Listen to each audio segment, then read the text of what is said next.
très chers amis francophones amateurs de thé, bonjour. Aujourd'hui, nous sommes à notre troisième interview Tea Masters.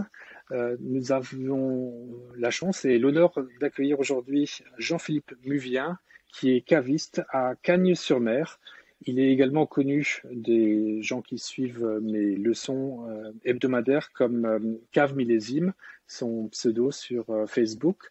Je suis très heureux de pouvoir échanger aujourd'hui avec lui et notamment mieux comprendre son parcours dans le thé. Et je crois que ça devrait vous intéresser beaucoup parce que Jean-Philippe est également caviste. Il a une grande expérience du vin et je crois qu'il y a vraiment beaucoup de parallèles, de passerelles entre le vin et le thé. D'ailleurs, pour les Chinois, dès la dynastie Tang, on buvait soit du thé, soit du vin dans les mêmes coupes. Ça avait pratiquement la même fonction dans la société. Donc, je demanderai pour commencer à Jean-Philippe de se présenter. Dites-nous, dis-moi pour mes spectateurs, quelques mots sur ton parcours. Salut Stéphane, tout d'abord, bonjour. C'est un honneur d'être avec toi, d'être sur ta chaîne. Écoute, je vais pas repartir depuis ma naissance. Mais tu as quel âge? Alors, c'est pas trop indiscret. J'ai 47 ans. Voilà, 47 ans, ouais. D'accord. Et ouais. Et donc j'ai un parcours un peu atypique finalement parce que j'ai eu une vie avant le vin, effectivement. Donc tu as présenté ce que je fais actuellement, donc mon métier de caviste, d'achat et de vente de vin. Mais j'ai eu une vie avant ça, une vie de musicien, de musicien professionnel. Donc en oui. cela, tu rejoins mon invité du mois dernier, Oded de Tsour, qui est musicien jazz. Qu'est-ce que tu faisais comme musique auparavant? Du jazz aussi, et j'ai écouté d'ailleurs Oded de Tsour, parce que j'ai un de ses albums que j'aime beaucoup. Et alors, je joue toujours du jazz et des musiques improvisées. Donc en fait, si tu veux, je me suis intéressé à la musique à l'âge d'une dizaine d'années. J'ai pris des leçons de guitare. C'est souvent qui m'a tout de suite intéressé, malgré le fait qu'au départ je voulais faire de l'orgue d'église, mais il n'y avait plus de place. Et dans le cours, je suis arrivé, c'était plein. Donc je me suis tourné vers la guitare. Donc, j'ai commencé en autodidacte à essayer de gratter un peu. Mon père joue un peu de guitare à la maison aussi. Et donc, j'ai décidé de prendre des leçons avec quelques profs dans ma région, parce que j'habite dans les Alpes-Maritimes, à côté de Nice. La cave est située à Cagnes-sur-Mer. Et donc j'y suis maintenant, j'y étais à l'époque, et j'ai démarré des cours avec ces professeurs. Et très vite, c'est quelque chose qui m'a passionné. Encore j'étais un peu rebelle, Moi je voulais pas entendre parler de solfège, de gammes, tout ça, moi je voulais jouer, tu vois. Et en plus à l'époque c'était même pas du jazz, c'était du métal. C'est ça qui m'intéressait. Et voilà, faire du bruit, voilà. Et alors, maintenant c'est tout l'inverse. Et de fil en aiguille, j'ai fait une première école à Nancy, qui s'appelait le CNCM, qui ne s'appelle plus comme ça maintenant, pendant 2 ans. En quelle année? Oh, ça doit être en 98, quelque chose comme ça, ou 80, peut-être même avant. 80, peut-être 96, ouais. 96 à 97, au siècle dernier, 1900. Moi j'étais à Nancy de 90 à 93. Je suis passé juste après. Voilà. Juste après. Ah, c'est beau Nancy. La Stanislas, c'est magnifique. Ouais. Et donc ensuite je suis tout de suite revenu à Cagnes-sur-Mer, à côté de Nice. Je commençais à jouer un petit peu avec des musiciens de la région. Et j'ai un ami qui était au Conservatoire de Paris, au Conservatoire supérieur de musique de Paris.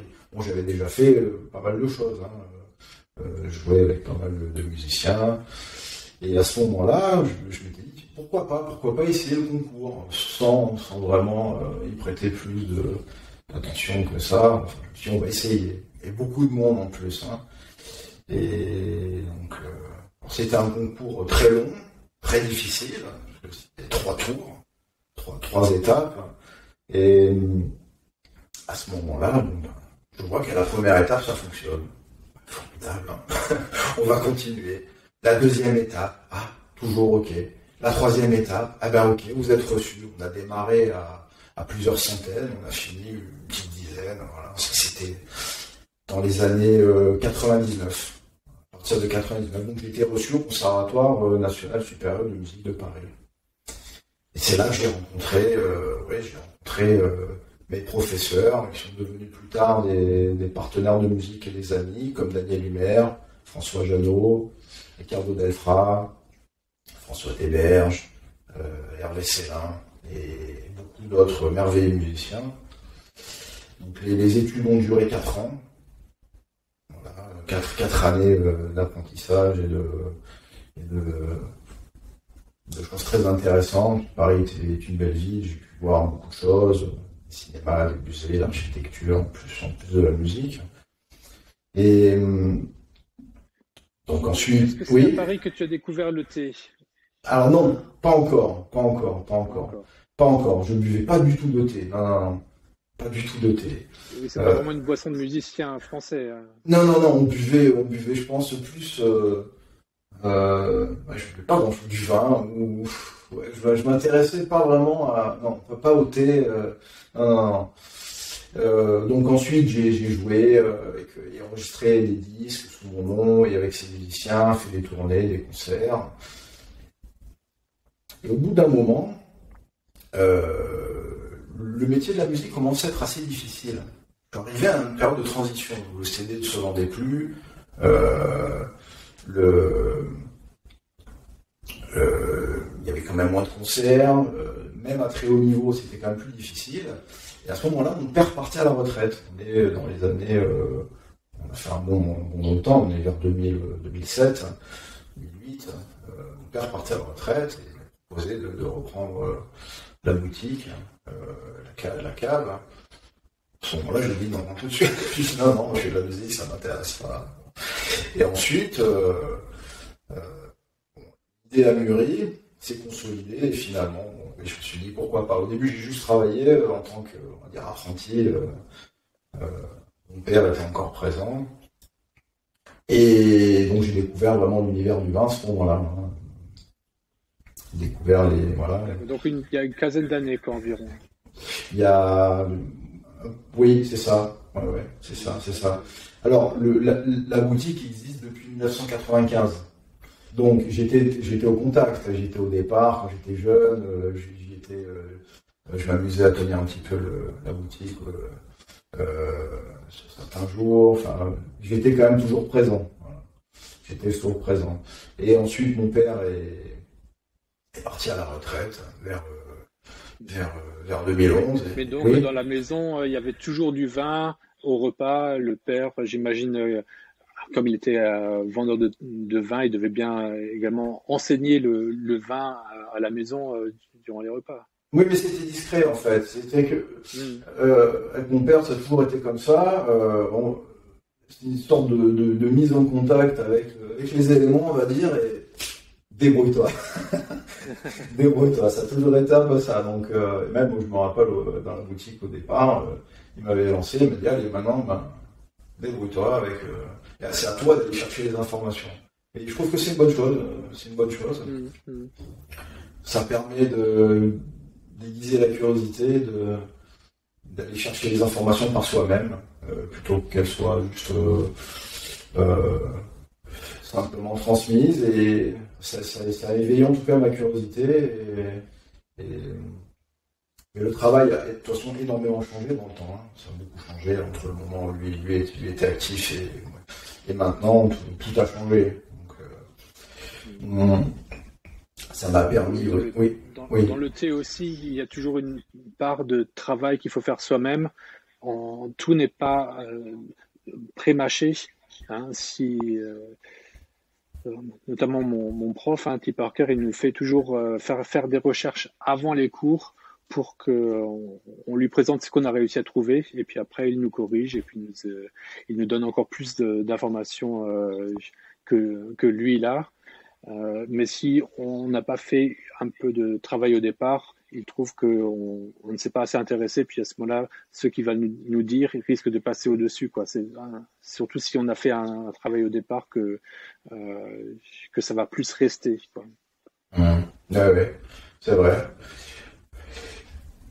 Et donc c'est donc à partir du moment où tu as fait du vin que tu t'es mis au vin, que tu es également mis au thé, ou bien Non, c'est pas, plus tard? pas tout de suite, non, pas tout de suite. Au départ, j'ai tellement de choses à faire avec le vin que je m'y suis consacré à temps plein.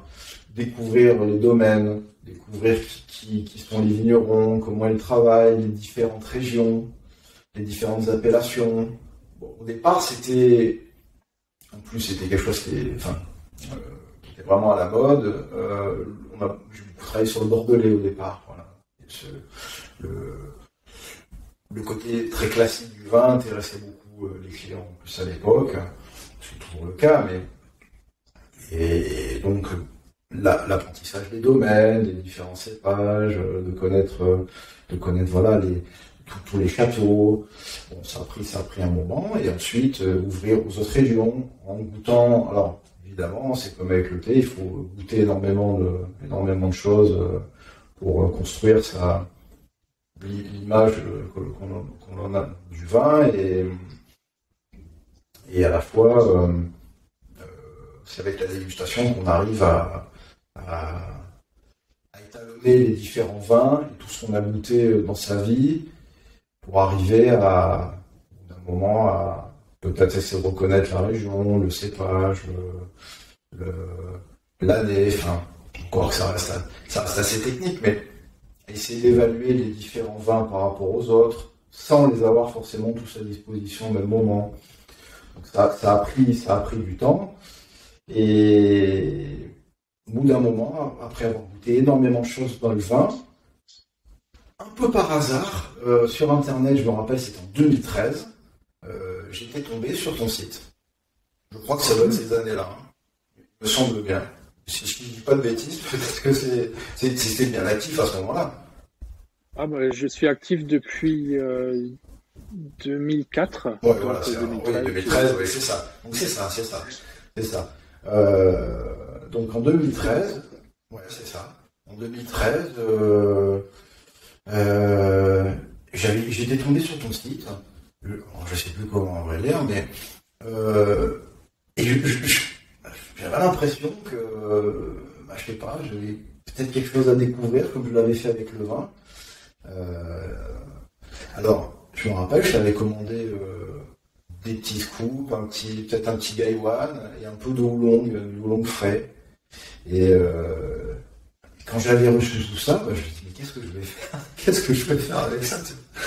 Qu'est-ce que je vais pouvoir bien en faire? Donc j'avais essayé, je pense qu'il devait y avoir le blog à l'époque, et en échangeant un peu avec toi, bon, j'avais essayé de préparer un peu de thé. Bon, ça m'avait tout de suite intéressé, hein. J'ai tout de suite vu un univers nouveau, quelque chose, un parallèle avec le vin. Mais quand même assez rapidement, j'ai déménagé. J'ai tout mis dans des petits cartons, tu vois, tout le nécessaire, le matériel. J'ai déménagé, j'ai tout entreposé dans un endroit. Et j'avais pas emporté grand chose avec moi. Et ensuite, j'ai un peu oublié tout ça, tu vois. J'ai un peu oublié, je buvais plus de thé, je l'ai passé à autre chose. Et il y a quelques années, en redéménageant et en récupérant les affaires, que j'avais laissé un endroit, j'ai retrouvé comme un trésor ce que je t'avais acheté, les petites coupes, le petit gaiwan, et là j'étais émerveillé.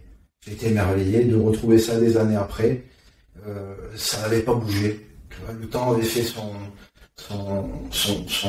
épreuve, mais rien n'avait bougé, tout était intact. Et ça m'a apporté une émotion, une joie énorme de retrouver ça, alors que j'en avais pas préparé énormément.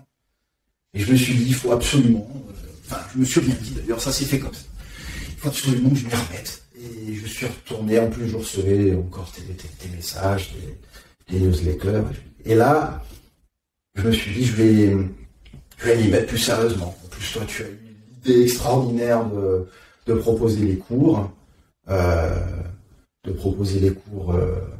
à ce moment-là. Et bon, là, je me suis équipé petit à petit, j'ai suivi les cours et c'est devenu ma passion, numéro un, même encore plus que le vin.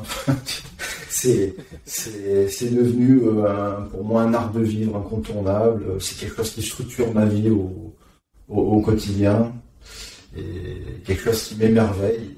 Et de toute cette découverte et tout ce qui reste à faire, ce cheminement au quotidien qui va être long et passionnant, je trouve ça extraordinaire. Et savoir en plus que toi, toutes ces années après, et savoir que toi, en tant que professeur et maître de thé, tu prends encore des cours de thé, je trouve ça extraordinaire. Oui, mais il y a des choses tellement infinies à apprendre sur le thé, donc il y a toujours matière à apprendre et le thé est également un- un domaine qui continue à évoluer. Il y a toujours des nouvelles changements dans les goûts des gens, parfois des choses un peu plus techniques, des nouvelles machines qui sortent qui permettent de fabriquer plus rapidement, plus facilement, de rendre certains thés plus accessibles, d'autres un peu moins. Donc il faut toujours se mettre à la page et aller avec euh, comprendre les nouveautés, mais également savoir apprécier les thés qui ont été faits dans un certain moment et qui peuvent se conserver et garder, et non seulement garder de la valeur, mais en plus en prendre avec le temps. Donc ça c'était par exemple le cours d'aujourd'hui sur un Dongding de 1980 qui était particulièrement bon et dont on a l'impression qu'il est encore frais, hein, que c'est pas un vieux thé, mais c'est bien qu'il soit des années 80, il est encore presque jeune en bouche. C'est vrai que c'est une expérience assez unique, ce 1980. Et à la première infusion, moi, j'y ai déjà trouvé quelque chose que j'avais jamais bu et ni senti auparavant. Et la première infusion, pour moi, était complètement indescriptible. On sentait le bois antique, un peu ce côté peut-être Porto, ou un peu fumé. Mais il y a eu quelque chose en plus, impossible à décrire. Et je me suis dit, mais bon, je vais de toute façon emmagasiner cette expérience. Et peut-être je recroiserai cette note ou ces choses-là plus tard. Et je les décoderai peut-être différemment. Peut-être que ce sera même plus important. Je trouve que c'est une façon déjà de s'éprouver qui est assez incroyable, la dégustation du thé.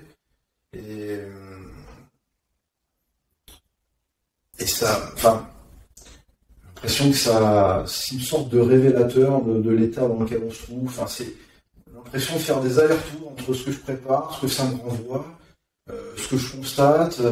Il y a quelque chose un peu presque ésotérique ou magique, qui fait que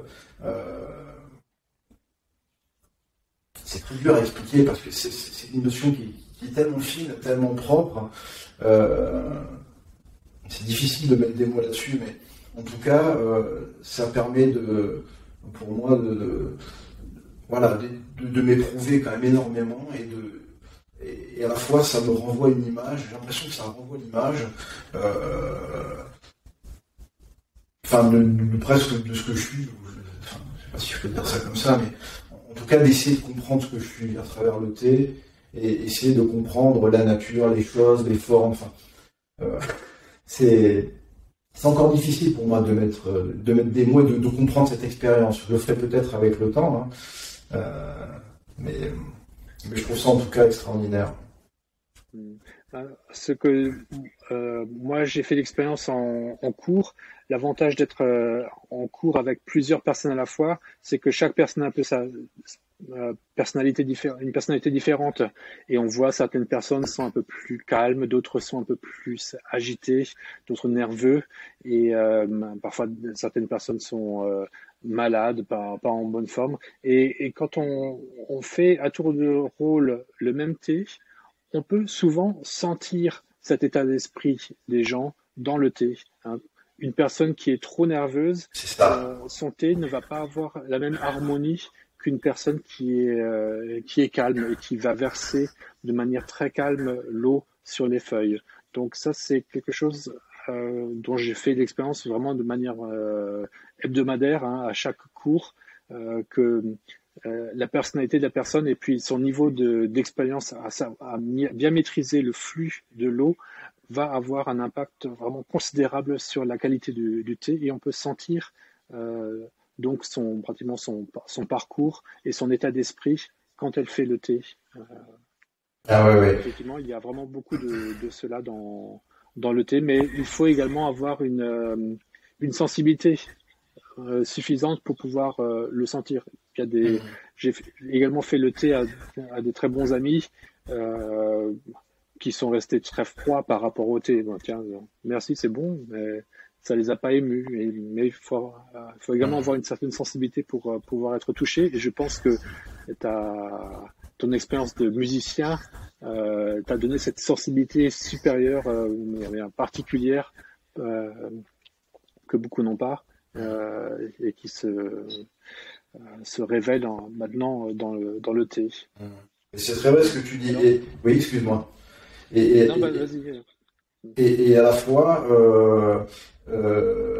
voilà, tu as mis des mots sur ce que je sentais, ce que j'éprouvais, et à la fois, ça me permet de revenir au corps. Enfin, c'est-à-dire que euh, quand justement je prépare un thé, et que je me sens plus agité, plus perturbé, et je le constate à travers le thé. Alors je ne l'aurais pas vu à travers la préparation, je veux dire, je ne l'aurais pas vu forcément euh, seul.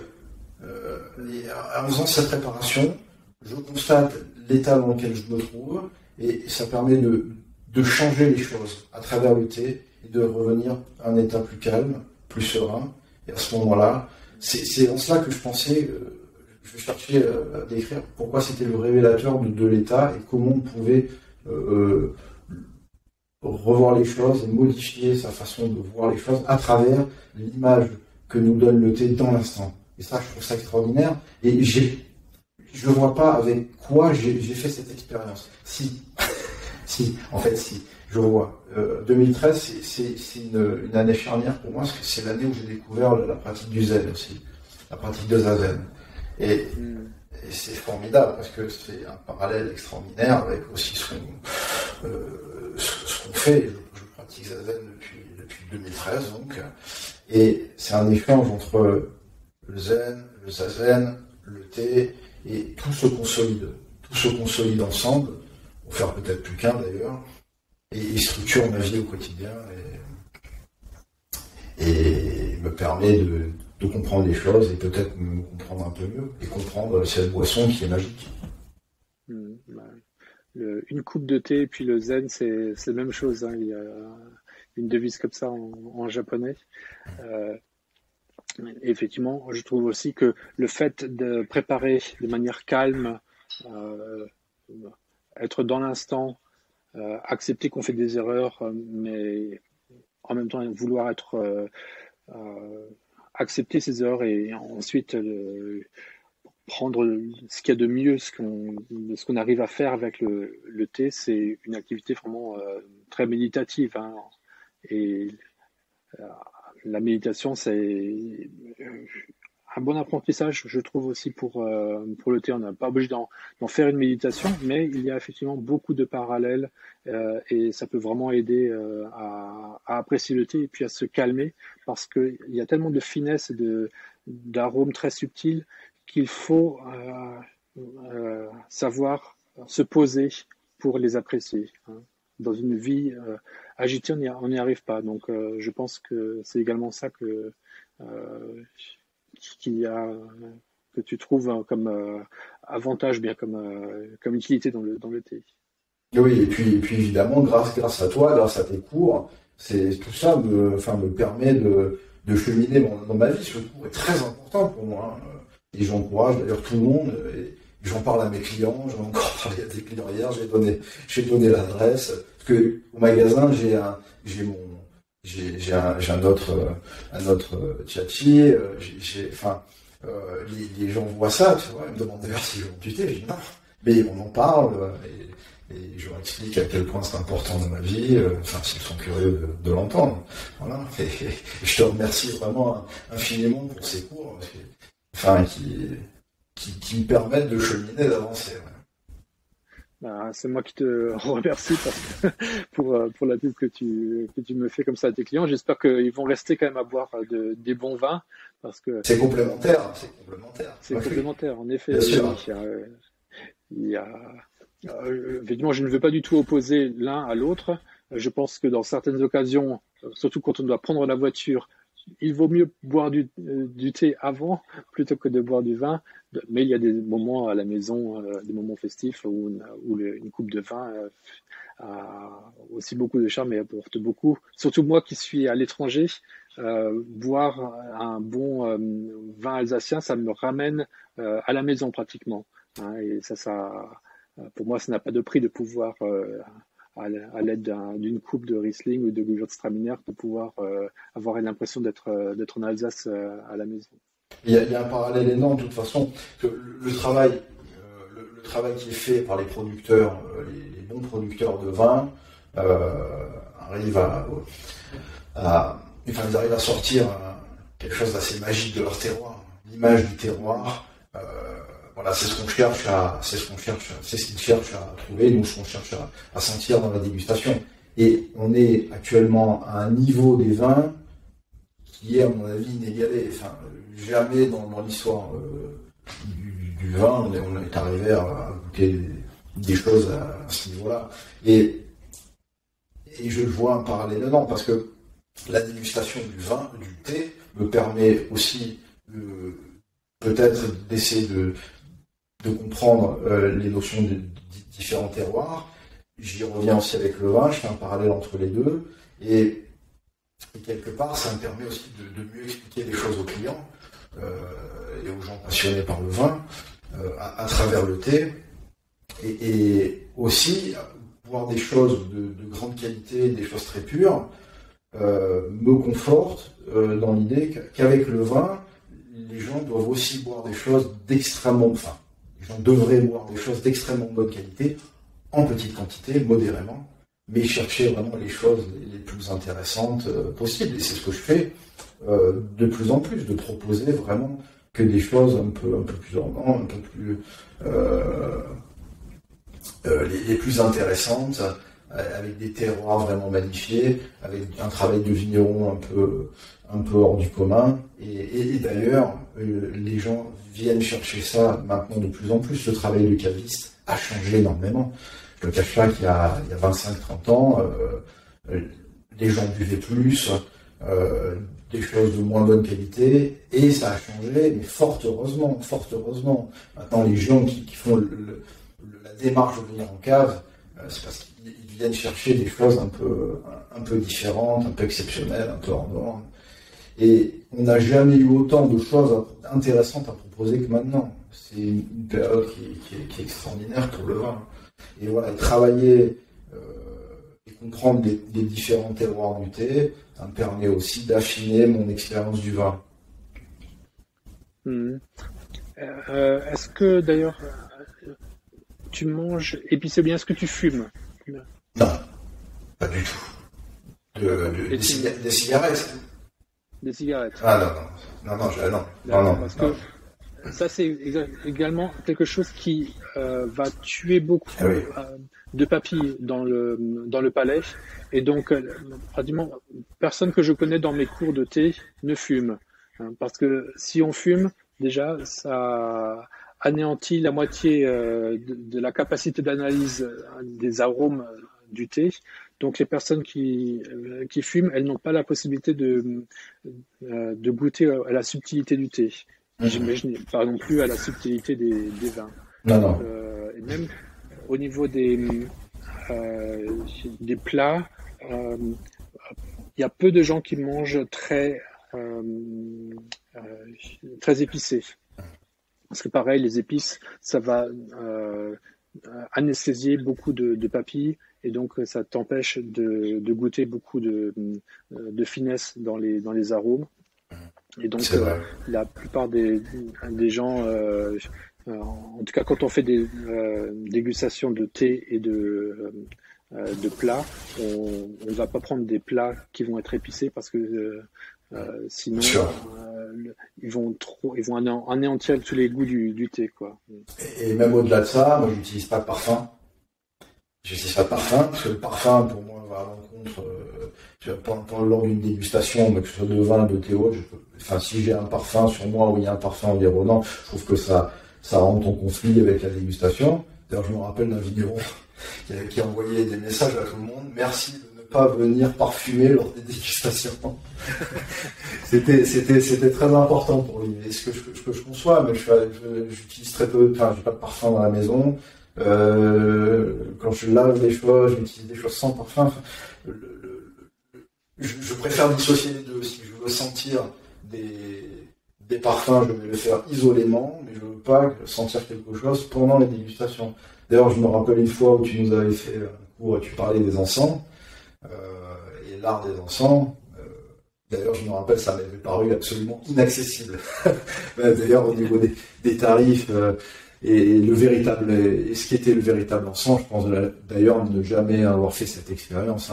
Mais je me rappelle de ce cours, ça m'avait marqué. Et ça me fait penser tout de suite à ça. Moi, voilà, les odeurs doivent être... sentir une odeur doit être quelque chose de voulu, quelque chose d'isolé. Pas que ça rentre, ça devienne brouillon dans quelque chose, tu vois, un magma d'odeur avec le thé, les épices, la fumée. C'est pas concevable. Oui, dans les cours avec T. Parker, il demande également à tous ses étudiants de ne pas venir parfumer, même pas de mettre de crème.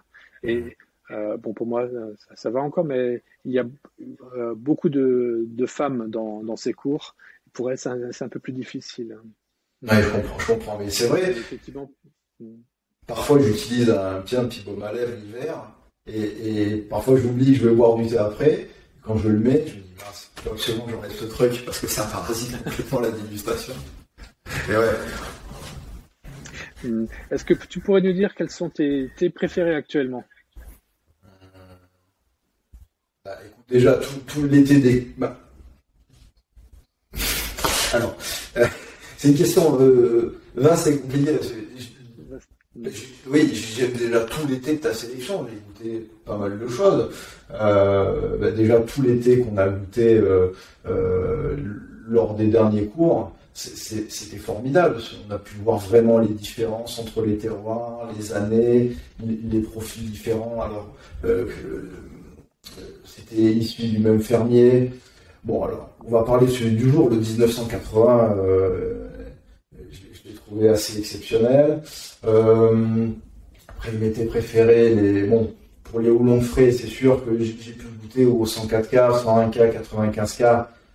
Bon, voilà, c'est ce que j'ai goûté de mieux. Tout l'été de Belleville et de Haute Montagne de ta sélection.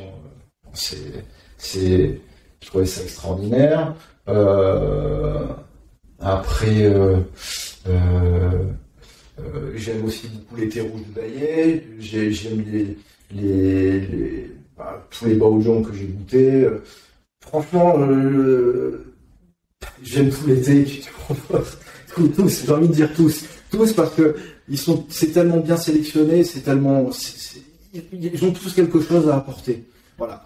J'essaie de pas m'accrocher à des choses, à pas stagner sur des choses exceptionnelles que j'ai pu goûter de ta sélection. Qui pourrait éventuellement être un frein à goûter d'autres choses sur d'autres terroirs un peu moins prestigieux. J'essaie de pas faire ça. J'essaie d'avoir ce regard neuf, cet état d'esprit neuf, et à chaque dégustation, quel que soit le thé de la sélection. Et j'essaie de voir l'expérience que je vais faire.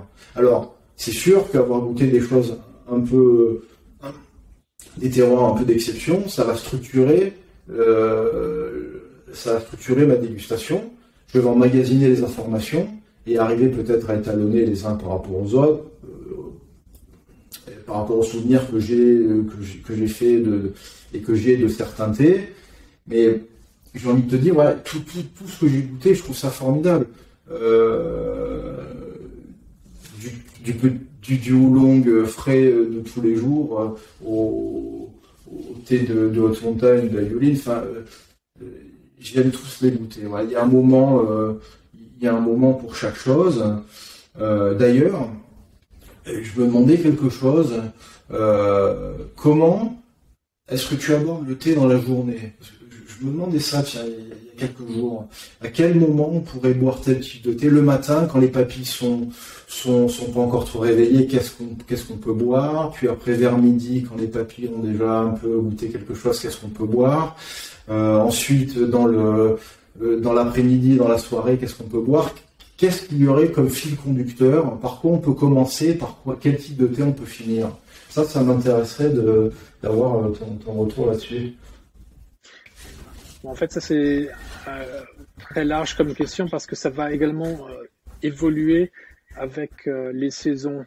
Et selon qu'il fait froid ou bien qu'il fait un peu plus chaud. Et également selon que on destine ce thé à accompagner un repas, le petit déjeuner, le déjeuner ou bien le dîner, ou bien est-ce qu'on le boit donc seul, ou bien juste avant le thé, enfin avant le repas, ou bien après le repas comme digestif. Donc il y a vraiment beaucoup de possibilités. Et si c'est dégusté seul, par exemple, le premier thé, quand les papilles sont pas encore trop réveillées, le premier thé à boire seul, qu'est-ce que ça pourrait être? Alors ça pourrait être en été, ça pourrait être effectivement un thé de haute montagne, mais préparé de manière assez légère, pas trop de feuilles, et dès le réveil en fait, parce il va faire chaud dans la journée. Si c'est avec le petit déjeuner, ça va être déjà plutôt un thé rouge pour accompagner des tartines. Notamment le Daillé Oolong en thé rouge de la côte Est avec ces odeurs un peu mielleuses. Je trouve que ça marche bien avec le côté tartine, beurre et peut-être miel ou bien confiture. Ouais. Mais ça va également dépendre un petit peu de du moment de la journée. Il y a Mais celui-là, j'aime bien le boire vers 16h, 17h maintenant, en fin d'après-midi, comme ça, je trouve que j'aime bien aussi le boire à ce moment-là. Ouais. Ouais, des gens qui supportent un peu moins bien le thé, ça va également dépendre si on est sensible, non seulement au niveau des papilles, mais au niveau de l'estomac. Il y a beaucoup de gens qui ont du mal à supporter certains thés sur un estomac vide. Donc là, pour un estomac vide, un thé pour cuit, donc comme le Chiaguan de 2001, ça peut être également une possibilité le matin quand il fait un peu plus frais. C'est un thé qui va pas être trop agressif quand on n'a pas encore mangé donc ce genre de pour cuit. Après des pour anciens crus, ceux-là on va quand même les réserver un petit peu plus à un moment où on a les papilles un peu plus réveillés vers donc comme tu le sais aussi pour la dégustation de vin, le meilleur moment c'est à 11h avant le repas de midi. Donc c'est là qu'on peut. D'ailleurs c'est à ce moment-là qu'on a les cours de thé hebdomadaires avec Thé Parker. Et donc c'est vraiment un bon moment pour boire des très bons thés parce on est le plus affûté au niveau des papilles et on ne les a pas encore trop saturés par le repas qui va venir.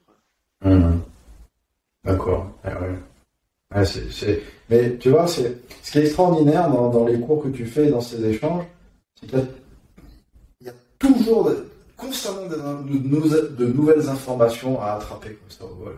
Et c'est la même chose pour moi que lorsque un ancien Zen fait un entretien ou voilà, cette chose, j'y vois vraiment ce parallèle. Toujours quelque chose qui fait que, voilà, voilà, ça c'est, et de semaine en semaine, il y a de nouvelles découvertes. Ça me semble infini. Ça c'est extraordinaire. C'est extraordinaire. Alors, pour revenir à quelque chose de vraiment très général, on voit que tu as une Tetsubin sur ton châssis. Donc, est-ce que tu pourrais nous dire un petit peu ton expérience avec cette Tetsubin et avec l'eau qu'elle produit? Alors oui, alors déjà, tu pourras constater que déjà, tout vient de chez toi. Tout.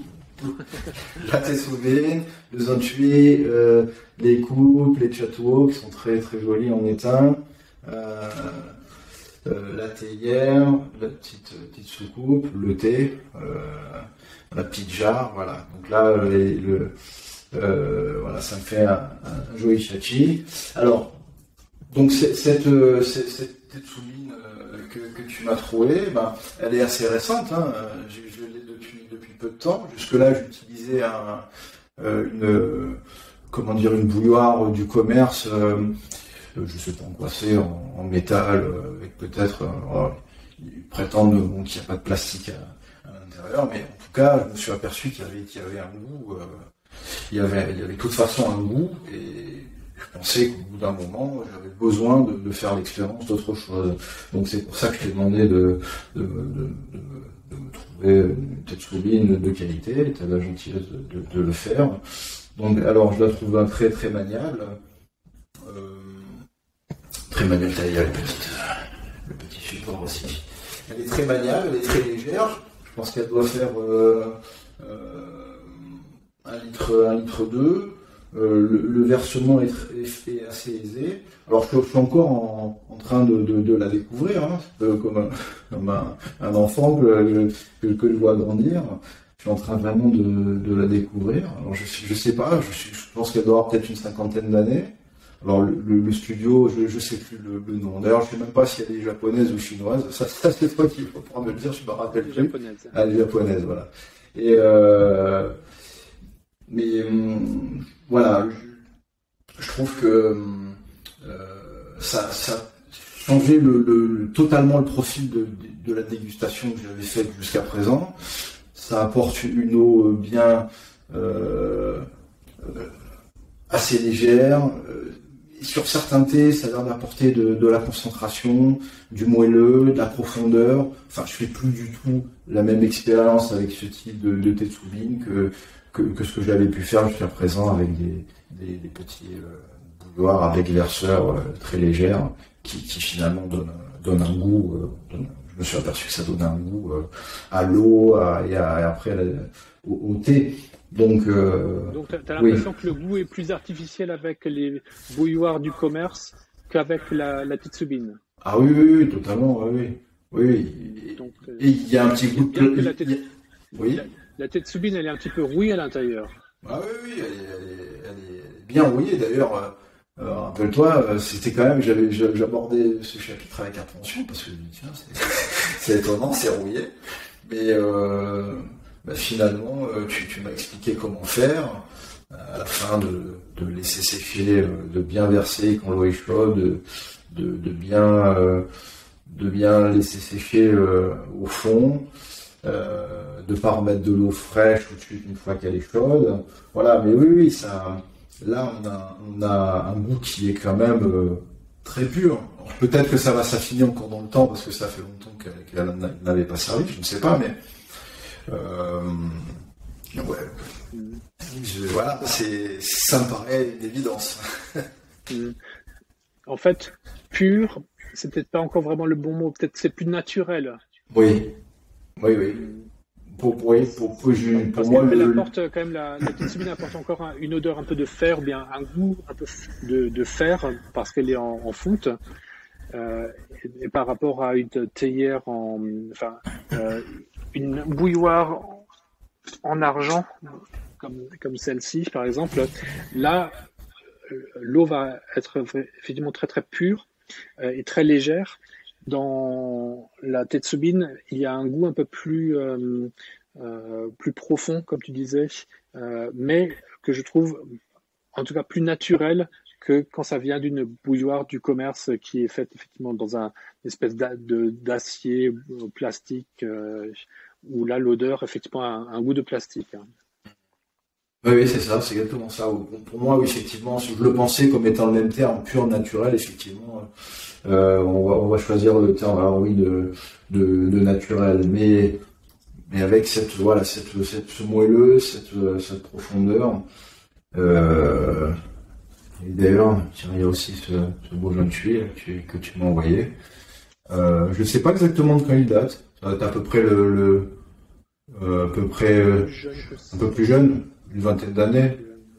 Une vingtaine d'années, ouais. Il est japonais aussi.